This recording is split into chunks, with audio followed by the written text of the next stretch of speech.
आज हम एक ऐसी चीज के बारे में बात करने वाले हैं जो सचमुच हमारे पैरों के नीचे है। पर जिस पर हम शायद ही कभी ध्यान देते हैं। बिल्कुल, चट्टाने यानी रॉक्स। और हमारे सोर्सेज बताते हैं कि ये सिर्फ पत्थर के टुकड़े नहीं हैं। नहीं, बिल्कुल नहीं। ये तो पृथ्वी की पूरी कहानी बयान करते हैं। एक तरह से ये हमारे ग्रह की आत्मकथा है। और आज का हमारा मिशन है चट्टानों की इसी आत्मकथा को समझना।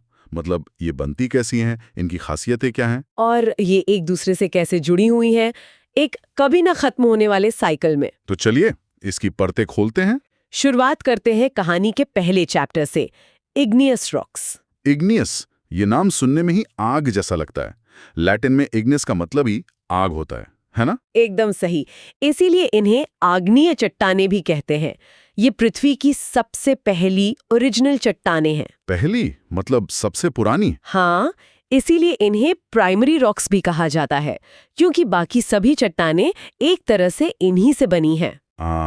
ये बनती हैं लावा या मैग्मा से। हाँ, जब पिघला हुआ मैग्मा या लावा ठंडा होकर जम जाता है। सोचिए, अरबों साल पहले हमारी पृथ्वी पिघले हुए मैग्मा का एक गोला थी। जैसे जैसे वो ठंडी हुई, उसकी ऊपरी परत जम गई और अर्थ्स क्रस्ट का जन्म हुआ, जो इन्हीं आग्नेय रॉक से बनी थी। अच्छा, तो ये सब आग से बनी है? हाँ। तो क्या इनकी बनावट में कुछ ऐसा खास होता है जिससे मैंने पहचान सकें? बहुत अच्छा सवाल है। इनकी बनावट यानी टेक्सचर आमतौर पर दानेदार होती है, जिसे ग्रैन्युलर कहते हैं, और क्रिस्टलाइन होती है। क्रिस्टलाइन मतलब इनमें छोटे छोटे क्रिस्टल्स होते हैं? बिल्कुल। और इन क्रिस्टल्स का साइज इस बात पर निर्भर करता है कि मैग्मा कितना धीरे या तेजी से ठंडा हुआ। मतलब जैसे कोई चीज धीमी आंच पर पके तो अलग बनती है और तेज आंच पर अलग? क्या बढ़िया एनालॉजी है। बिल्कुल वैसा ही। अगर मैग्मा जमीन के बहुत नीचे धीरे धीरे लाखों सालों में ठंडा होता है तो क्रिस्टल्स को बनने के लिए पूरा समय मिल जाता है और वो बड़े बड़े बनते हैं। लेकिन अगर लावा ज्वालामुखी से निकलकर सतह पर आता है और हवा में तेजी से ठंडा हो जाता है तो क्रिस्टल्स को बनने का मौका ही नहीं मिलता और वो बहुत छोटे रह जाते हैं। समझ गया। और ये चट्टानें बहुत मजबूत होती हैं। बहुत ज्यादा। और इनकी इसी कठोरता का एक बड़ा असर हमारी नदियों पर भी पड़ता होगा। पड़ता है। हमारे सोर्सेज बताते हैं कि गंगा जैसी नदी जिन नरम अवसादी मैदानों में बहती है, वो अपने साथ ढेर सारी मिट्टी और गाद लेकर चलती हैं और एक विशाल डेल्टा बनाती है। हाँ, लेकिन जो नदियां इन कठोर इग्नियस रॉक्स के ऊपर से बहती हैं, वे चट्टानों को आसानी से काट नहीं पाती। तो पानी में सेडिमेंट यानी तलछट बहुत कम होता होगा और इसीलिए वे बड़े डेल्टा नहीं बना पाती। दिलचस्प। इनकी एक और बहुत बड़ी खासियत है ना कि इनमें फॉसिल्स नहीं मिलते। कभी नहीं। जाहिर है, लावा की इतनी जबरदस्त गर्मी में कोई भी पौधा या जानवर का अवशेष बचेगा ही नहीं। सब जलकर राख हो जाएगा। बिल्कुल। और यहाँ एक बहुत ही हैरान करने वाली बात सामने आती है। ये चट्टानें नॉन परमिएबल होती हैं। एक मिनट, नॉन परमिएबल मतलब ये पानी को सोखती नहीं है? नहीं सोखती। अब सोचिए, चेरापूंजी और मासिनराम में दुनिया की सबसे ज्यादा बारिश होती है। हाँ, ये तो हम सबने सुना है। लेकिन क्या आप यकीन करेंगे कि उसी जगह पर पीने के पानी की किल्लत हो जाती है? ये कैसे हो सकता है? जहाँ इतनी बारिश हो वहाँ पानी की कमी, ये तो कोई पैराडॉक्स है। ये प्रकृति का एक बड़ा पैराडॉक्स है और इसकी वजह यही इग्नियस रॉक्स है। बारिश का सारा पानी इन चट्टानों के ऊपर से बहकर निकल जाता है, जमीन के नीचे जा ही नहीं पाता। बिल्कुल। ग्राउंड वाटर रिचार्ज होता ही नहीं, तो बेहिसाब बारिश के बावजूद जमीन सूखी रह जाती है। कमाल है। लेकिन इन चट्टानों का एक फायदा भी तो है ना, इनमें मेटालिक मिनरल्स बहुत होते हैं, लोहा, तांबा, सोना। हाँ, भारत की ज्यादातर खनिज संपदा इन्हीं चट्टानों से जुड़ी है।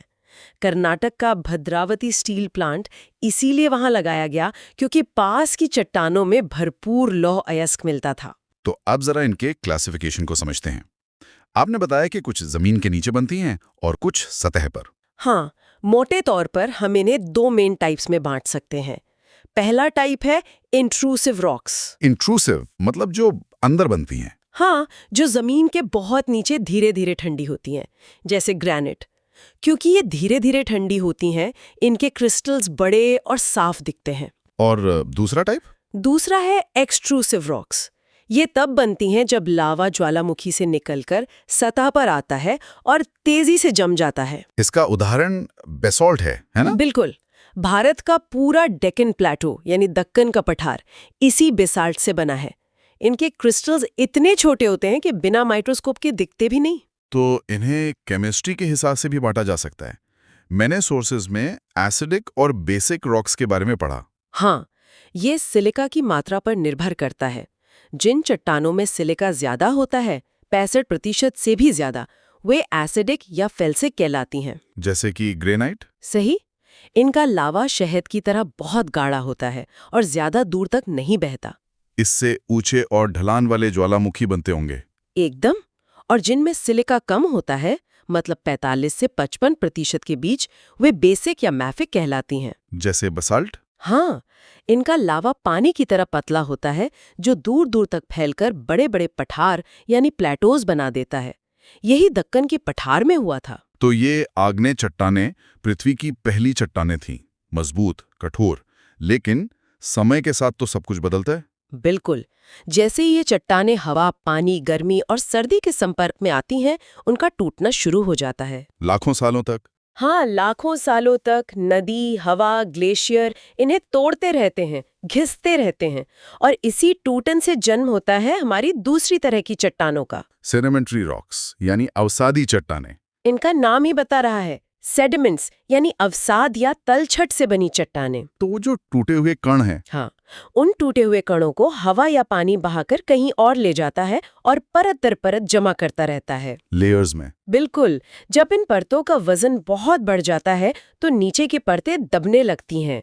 इस पूरी प्रक्रिया को लिथिफिकेशन कहते हैं। लिथिफिकेशन, ये सुनने में बड़ा टेक्निकल लग रहा है। इसे ऐसे समझिए, पहले आप दानों को एक साथ दबाते हैं, ये हुआ कंपैक्शन। दबाव से कंपैक्ट होना। हाँ, फिर पानी में घुले खनिज सीमेंट की तरह उन दानों को आपस में चिपका देते हैं, ये हुआ सीमेंटेशन। अच्छा, कॉम्पैक्शन और सीमेंटेशन। बस चट्टानें भी ऐसी ही बनती हैं। और दिलचस्प बात यह है कि सोर्सेज कहते हैं कि इंसान भी इस प्रक्रिया में भूमिका निभा रहे हैं। हाँ, अरावली पहाड़ियों में जो माइनिंग और तोड़फोड़ हो रही है, उसे एंथ्रोपोजेनिक सेडिमेंटेशन यानी मानव जनित अवसाधन कहा गया है। हम प्रकृति की प्रक्रियाओं को तेज कर रहे हैं। इन चट्टानों की सबसे बड़ी पहचान है कि इनमें लेयर्स यानी परतें साफ साफ दिखाई देती हैं। इसे स्ट्रैटिफिकेशन कहते हैं। और इग्नियस रॉक्स के ठीक उलट, ये चट्टानें पृथ्वी के इतिहास की किताब हैं। इतिहास की किताब? वो कैसे? क्योंकि इनमें फॉसिल्स मिलते हैं। जब ये परतें जम रही होती हैं तो उस समय के पौधे और जानवर इनके बीच में दब जाते हैं और लाखों सालों तक सुरक्षित रहते हैं। डायनासोर के कंकाल से लेकर प्राचीन पौधों की पत्तियों तक सब कुछ इन्हीं चट्टानों में मिलता है। कोयला भी तो दबे हुए पेड़ों से बनी एक सेडिमेंट्री रॉक ही है। और भारत का जो विशाल उत्तरी मैदान है, द इंडो गैंजेटिक प्लेन, वो तो पूरा इन्हीं चट्टानों से बना है। जी हाँ, इसीलिए ये इलाका इतना उपजाऊ है।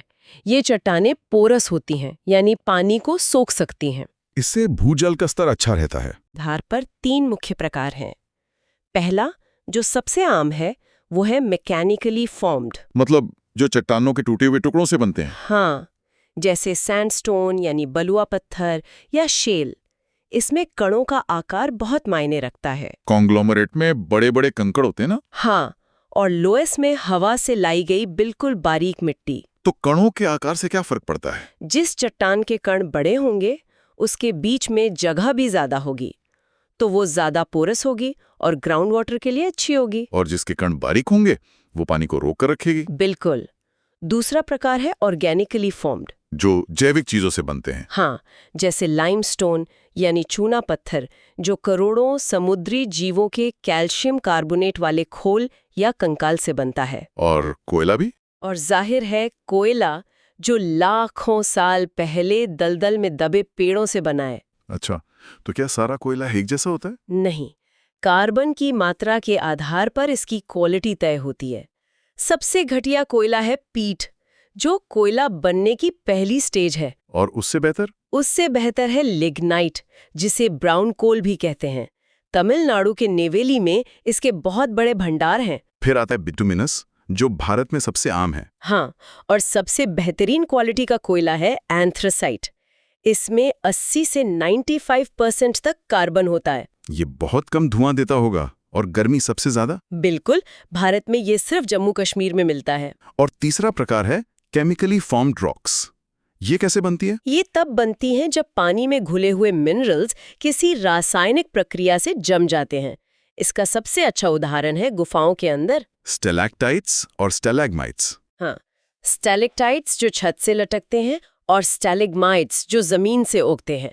ये तब बनते हैं जब चूना युक्त पानी टपकता है, पानी भाप बन जाता है और चूना वहीं जम जाता है, बूंद दर बूंद, हजारों साल में। बिल्कुल। तो हमने आग से बनी इग्नियस रॉक्स देखी, हाँ। फिर उनके टूटने से बनी परतदार सेडिमेंट्री रॉक्स। हाँ। अब इस कहानी का तीसरा हिस्सा आता है। जब इन चट्टानों को जबरदस्त गर्मी और दबाव में डाल दिया जाए, तब जन्म होता है हमारी तीसरी और आखिरी प्रकार की चट्टानों का, मेटामॉर्फिक रॉक्स। मेटामॉर्फिक का मतलब ही है रूप का बदलना। एक मिनट, ये थोड़ा कंफ्यूजिंग है। आप कह रही हैं कि चट्टान गर्मी और दबाव से बदल जाती है लेकिन पिघलती नहीं है। हाँ, ये होता कैसे है? बिना पिघले कोई चीज अपना रूप कैसे बदल सकती है? बहुत सही सवाल पूछा। मेटामॉर्फिज्म की प्रक्रिया में चट्टान पिघलकर मैग्मा नहीं बनती, बल्कि सॉलिड स्टेट में ही रिक्रिस्टलाइज हो जाती है। अच्छा। इसे ऐसे समझें कि आप एक केक को दोबारा बेक कर रहे हैं, लेकिन इतने हाई टेम्परेचर और प्रेशर पर कि उसके अंदर के इंग्रेडिएंट्स की पूरी केमिस्ट्री और बनावट ही बदल जाए। वो रहता तो केक ही है, पर अब वो पहले जैसा नहीं रहा। बिल्कुल, ये प्रक्रिया चट्टानों को पहले से कहीं ज्यादा कठोर और मजबूत बना देती है। और इनकी पहचान क्या है? इनकी सबसे बड़ी पहचान है एक खास तरह की बनावट, जिसे फोलिएशन या पतरड़ कहते हैं। फोलिएशन? हाँ, इसमें होता ये है कि जबरदस्त दबाव के कारण चट्टान के सारे मिनरल्स एक दिशा में परतों में जम जाते हैं, जैसे किसी ने उन्हें कंघी करके सीधा कर दिया हो। क्या बात है, बिल्कुल सही एनालॉजी है। इससे चट्टान में धारियां या बैंड्स दिखने लगते हैं। स्लेट और ग्नाइस इसके अच्छे उदाहरण हैं। और क्या कुछ चट्टानें ऐसी भी हैं जिनमें ये धारियां नहीं बनती? हाँ, उन्हें नॉन फोलिएटेड कहते हैं। संगमरमर यानी मार्बल इसका सबसे अच्छा उदाहरण है, जो चूना पत्थर यानी लाइमस्टोन के बदलने से बनता है। सही। और क्वार्ट्जाइट जो सैंडस्टोन के बदलने से बनता है। ताजमहल में जो संगमरमर लगा है वो भी एक मेटामॉर्फिक रॉक ही है। तो ये सब एक दूसरे से जुड़ी हुई हैं, एक साइकिल में, एक अंतहीन चक्र में, जिसे हम द रॉक साइकिल कहते हैं। यह पृथ्वी की सबसे खूबसूरत कहानियों में से एक है। इसे थोड़ा आसान करके समझाएं, ये साइकिल काम कैसे करता है? देखिए, शुरुआत होती है मैग्मा से। मैग्मा ठंडा होकर इग्नियस रॉक बनाता है। ठीक है। फिर मौसम और कटाव उस इग्नियस रॉक को तोड़कर सेडिमेंट में बदल देते हैं। और वो सेडिमेंट जमकर सेडिमेंट्री रॉक बनाता है? बिल्कुल। और फिर उस सेडिमेंट्री रॉक का क्या होता है? अगर उस पर बहुत ज्यादा गर्मी और दबाव पड़े तो वो मेटामॉर्फिक रॉक में बदल जाती है। एकदम सही। और अगर गर्मी और दबाव इतना ज्यादा हो कि वो मेटामॉर्फिक रॉक पिघल ही जाए, तो वो वापस क्या बन जाएगी? मैग्मा। और फिर उस मैग्मा से दोबारा इग्नियस रॉक बनेगी। वाह, ये तो सच में एक साइकिल है जो कभी खत्म नहीं होता। बिल्कुल। ये दिखाता है कि पृथ्वी की सतह यानी अर्थ्स क्रस्ट कोई स्थिर चीज नहीं है। ये लगातार बन रही है, टूट रही है और बदल रही है। तो आज हमने चट्टानों के 3 मुख्य प्रकारों, इग्नियस, सेडिमेंट्री और मेटामॉर्फिक, और उन्हें एक साथ बांधने वाले रॉक साइकिल को समझा। हर चट्टान अपने आप में पृथ्वी के इतिहास का एक पन्ना है। और ये हमें एक बहुत जरूरी सवाल पर लाकर खड़ा करता है। स्रोतों में हमने पढ़ा कि इंसान अब खुद एंथ्रोपोजेनिक सेडिमेंटेशन का एक कारण बन गए हैं। हम पहाड़ तोड़ रहे हैं, समुद्र में प्लास्टिक और कंक्रीट डाल रहे हैं। हम एक बड़ी जियोलॉजिकल फोर्स यानी भूवैज्ञानिक शक्ति बन चुके हैं। तो आप ये सोचिए कि हम अनजाने में भविष्य की चट्टानें बना रहे हैं। तो भविष्य का रॉक साइकिल कैसा दिखेगा? यही सवाल है। आज से लाखों साल बाद भविष्य के भूवैज्ञानिकों को किस तरह की मानव जनित चट्टानें मिलेंगी? शायद उन्हें प्लास्टिक और कंक्रीट से बनी प्लास्टिग्लोमेरेट जैसी चट्टानें मिलें। और वो चट्टानें हमारे इस युग के बारे में क्या कहानी सुनाएंगी?